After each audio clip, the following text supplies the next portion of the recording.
All right, friends, welcome back. In this video, we're going to take a day 2 for section 5.1 from your textbook, and in this video, we're specifically going to take a look at a couple of different applications for exponential functions. So let's get started with that, right? So the first thing that we're going to talk about here is compound interest, which is an idea that I know you guys have seen before in a previous math class, but I just wanted to go ahead and reintroduce it here and then do a couple of problems involving compound interest. And so, first of all, what is compound interest? So the idea is that you have an initial amount, a starting amount. We call that the principal. And with this principal, what we're going to be doing is we're going to be adding money on top of it. We have an interest rate, and so here in this example, the rate is going to be 10%. What we simply do is we calculate 10% of our starting amount, which in this case is going to be $100, 10% of 1,000, and then we just go ahead and add that on to the principal. Okay, and what compound interest is basically we go ahead and repeat the same process and continue to add money on top of our total. That's what we mean when we say that interest is being compounded. Now, for every problem that we want to calculate compound interest, we don't have to go ahead and do such a meticulous process here. We do actually have a nice little formula that we can use to calculate the amount of money you're going to be ending with after interest has accrued over a certain period of time. So it just turns out that you need to know a couple of things. So first and foremost, the things that you need to go ahead and make sure that you know are the principal amount. So that's going to be capital P. That's the amount that you've deposited into an account or an amount of money that you started with. You do need to know the interest rate. Typically, the way that's going to be presented to you is as a percent, like it was up here, like 10%.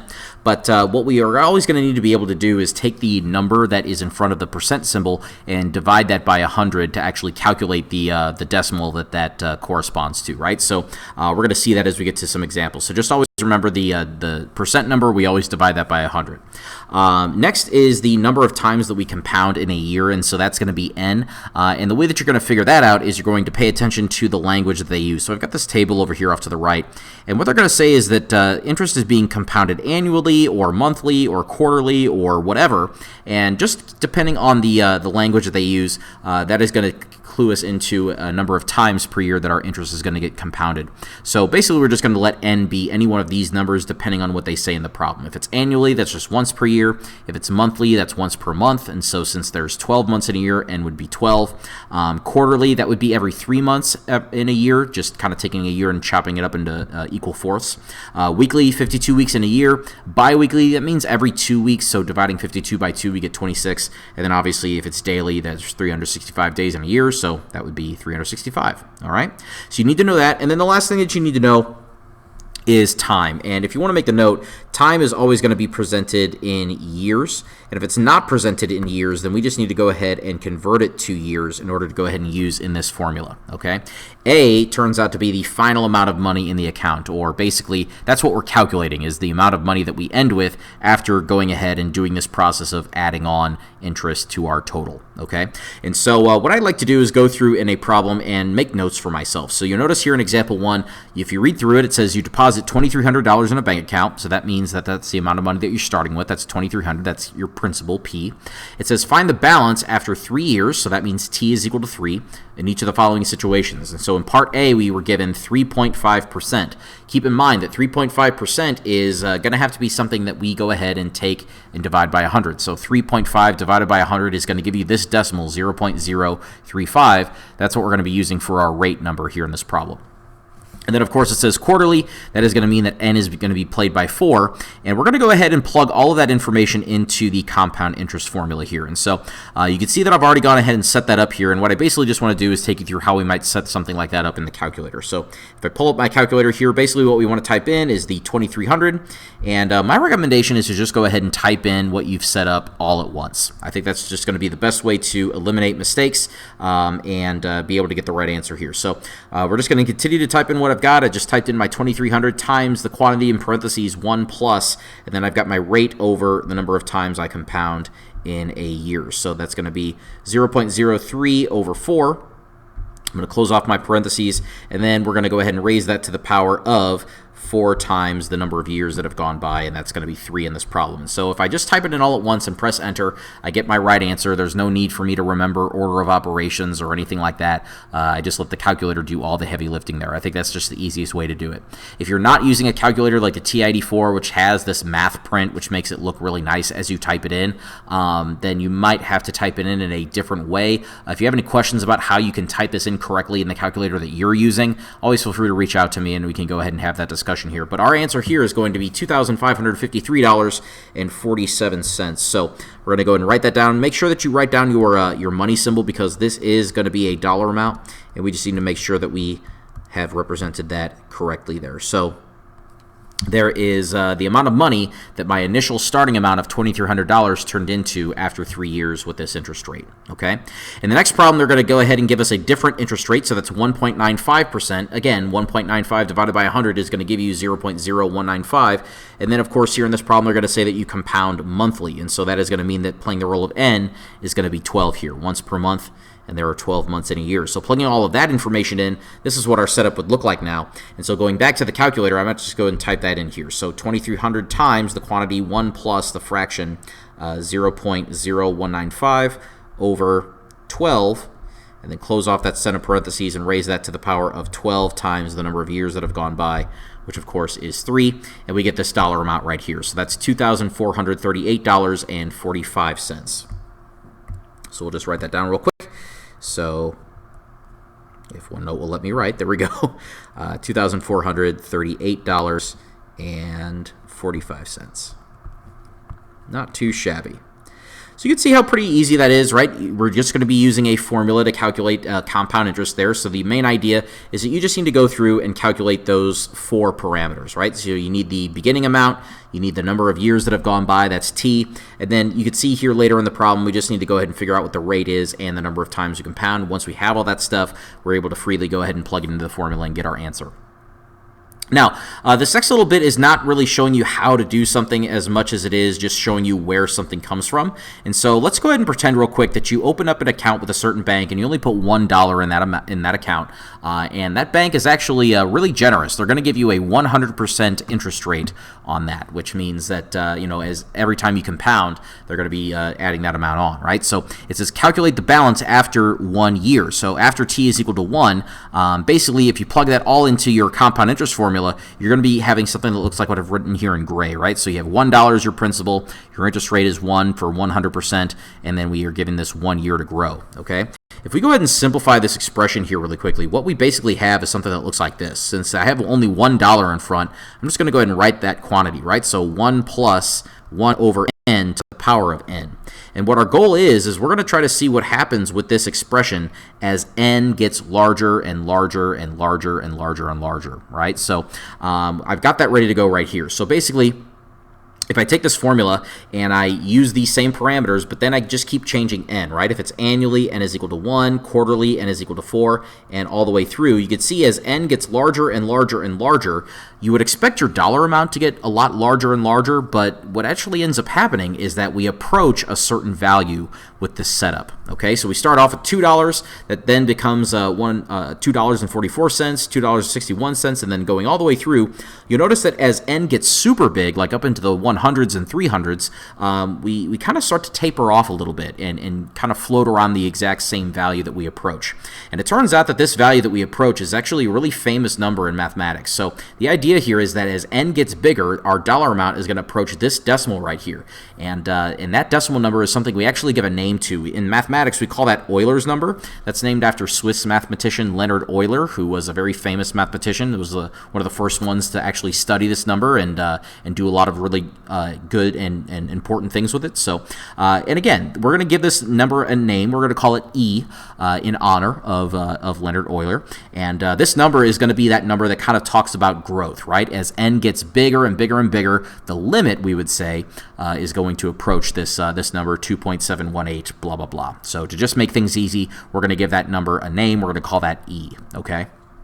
And it turns out that E is actually already programmed into your scientific calculator. And so whenever we want to go ahead and solve a problem that deals with, say, compound interest, and it ever says we want to compound interest continuously, that is where n is going to be approaching infinity. And so with that setup, we saw that Euler's number is going to be something that pops out of that scenario. And so instead of having that quantity in parentheses in the last formula, that 1 plus r over n, since n is going off to infinity, basically what that's going to approach is E, and so we have this different formula that represents compound interest in this case, where it's being compounded continuously. And so all you need to remember is that if the problem ever says continuously, we're going to be using this formula instead of the one that we've been working with earlier in the video. And so an example of that would be something that looks like this, example 2, where they give you all these different parameters. So if you read through the problem, your principal amount is $6,000. Your 8.5%, that's 8.5 divided by 100, or 0.085. And then they're telling you 3 years is the length of time that we're letting our money grow. So t is equal to 3.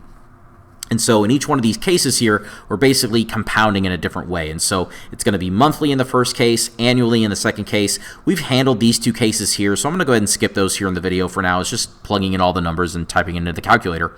But I want to go ahead and focus on this last case. And again, this is continuously. So this is where n is going to race off towards infinity, get bigger and bigger and bigger. So we're going to use this different formula that uses Euler's number that is the result of getting bigger and bigger and bigger with our n. That's just the number e. And so let's just plug in all the information. Let's see what that's going to be equal to, right? So our beginning amount of money, that of course here was $6,000. Our interest rate was 0.085. So let's just plug that in, right? So 6,000 times Euler's number to the power of 0.085 times 3 years we're giving it to grow, and we're just going to go right to the calculator and punch that in. And so we'll show you how to do that here real quick, right? So let's first type in your 6,000 and then multiplied by. We're now going to go ahead and type in Euler's number. And again, this is something that's programmed into a lot of scientific calculators here. Here on the T84, the way to pull it up is you just want to go ahead and press the second button and then come down here in the very same column as that button and come down here to LN, which is right next to the number 4 button, and press that. You can see written in blue right above that button is e to the x power. And so that is going to allow you to type in Euler's number to the power of something. We want to type it in as the power of 0.085 times 3. And we're going to press enter here, and this is what dollar amount we're going to end up with. So our initial $6,000 is going to turn into $7,742.77 if our interest is being compounded continuously here. So let's go ahead and get that written down as our final result, and we'll go ahead and move on. Okay, so very, very simple to use. So again, even though you're looking at word problems, and word problems have the potential to make students start to sweat a little bit, don't sweat it, right? Because you can see that what these word problems really require is that you pick out all 4 of the parameters that you need, or in this case, all 3 parameters you need in the case of continuous compound interest. You just plug it into your formula and then use the calculator to figure out the rest. So as a matter of fact, because that's the way that all these word problems work, I basically have all this work already done for us. The only thing that I want to go ahead and point out about example 3 is that sometimes they're going to use some specific language to kind of hint at what certain values would have to be instead of just outright plain telling you, right? So what I mean by that is in example 3, they're going to use this language right here that says, you know, on the day you were born, right? So on the day you were born is when all this stuff started, and then later on in the problem, they're going to use this language and say the day of your 18th birthday. Well, that is hinting at what number you're going to need for t in this problem, because obviously t is the number of years that have gone by. If you're going from the day you're born to the your day of your 18th birthday, of course, 18 years have passed, and so that's a way to kind of hint at playing the role of t is actually going to be 18 in a problem like this. And so that's just something to be aware of. They're also going to go ahead and give you your principal amount and your rate here. They're going to tell you that it's compounded monthly. And so after going through and calculating how much money will be left over on your 18th birthday, your $8,000 has turned into $18,779.27, which is not too bad. Might pay for a semester or two of college. So moving on to the next one, they're asking, you know, what happens if your interest rate changed from 4 3/4 to 7%, right? So going in and calculating that, basically the only thing that changes here is going to be that R value. So instead of 4 3/4, we're going to use the 7% there, 0.07. Calculating that, we basically see that our money almost doubles if our interest rate doubles, or almost doubles there, right? So that's pretty important to point out. So maybe keep that in mind whenever you are, putting money into a bank and trying to save money. You want the largest interest rate possible so that your money starts to grow over time here. And so this last case, this last part is, again, you can see this keyword here. They're asking for you to compound interest continuously. So that's where we're switching gears and using the formula with Euler's number in it. And you can see here that that is going to be very, very close to the previous example here, but not quite the exact same here. So apparently what this is approaching is n, the number of times you compound, gets larger and larger and larger. Apparently that just simply approaches $28,203.37. Okay, so money growing is always something that we're going to be interested in. Okay, but that's not the only thing that exponential functions can model. We can model a lot of different things where something is growing, or maybe even some certain situations where something is getting smaller and smaller and smaller, or decaying. Okay, so in the next example here, we could talk about populations, right? So populations are something that oftentimes model an exponential type of growth, right? So if you read through the problem here, it's going to say that the projected populations are going to be modeled by this equation right here. So you can see that this is an example where we just straight up give you the quantity that you need. And then in this model, it looks like P is going to be the population that's measured in millions, and T is going to be time, right? So what this model highlighted in yellow does is it relates the time to the number of people in the population. So if you could look at this as like a function machine, right? You turn the machine on, you give it a number of years as the input, and what it spits out as the output is the population in that year, which is a pretty handy thing to be able to know. What they're going to ask you to do in the question like this is to use a graphing utility to graph the function over this period of time. And then in part B, they're going to ask you to go ahead and use a table of values in that same graphing utility to figure out what certain values your population is going to reach up to. And so here I've got some screenshots from the calculator just to make the video go a little bit quicker here. And we can kind of see here that we are going to be exceeding 4 million right here from 2038 to 2039. That's when our values kind of go from the 300 millions to the 400 millions here. And so that's what I've left as my final answer for part C. It says, according to the model, during what year will the population of the United States exceed 400 million? I'm going to just kind of say that there. I could even be more specific and maybe even say somewhere between 2038 and 2039. If we wanted to just be a little bit more specific there, we could. But that, again, is just enough to be able to kind of get a feel for how the population is growing. And it gives us a way to kind of use this model to make some predictions about what the population is going to be later on down the line. Another thing that we could use exponential models to go ahead and make some more sense out of is this whole concept of half-life, right? So if you guys ever go on to study any sort of science like chemistry or biology or anything like that, you might run into a problem like this. So you might go ahead and have to calculate the amount of substance that remains after a certain amount of time sitting on the shelf. Turns out that with a lot of these radioactive isotopes and chemicals and that kind of thing, if you just leave them alone for a certain period of time, they will gradually decay and their mass will get smaller and smaller over time here. And so that is something that's called half-life. So if you read through the problem here, it says, let Q represent the mass of radioactive plutonium, whose half-life is 24,100 years. So that is going to be the length of time that is going to take this radioactive plutonium to go from a certain mass from when you first left it on the shelf to being the exact half mass is what it started with. What we want to do is we want to go ahead and use this this model right here, this Q for quantity. We want to go ahead and use this model that relates the quantity of plutonium to the number of years that have passed, right? And then they're going to ask us some follow-up questions here. And so it says determine the initial quantity.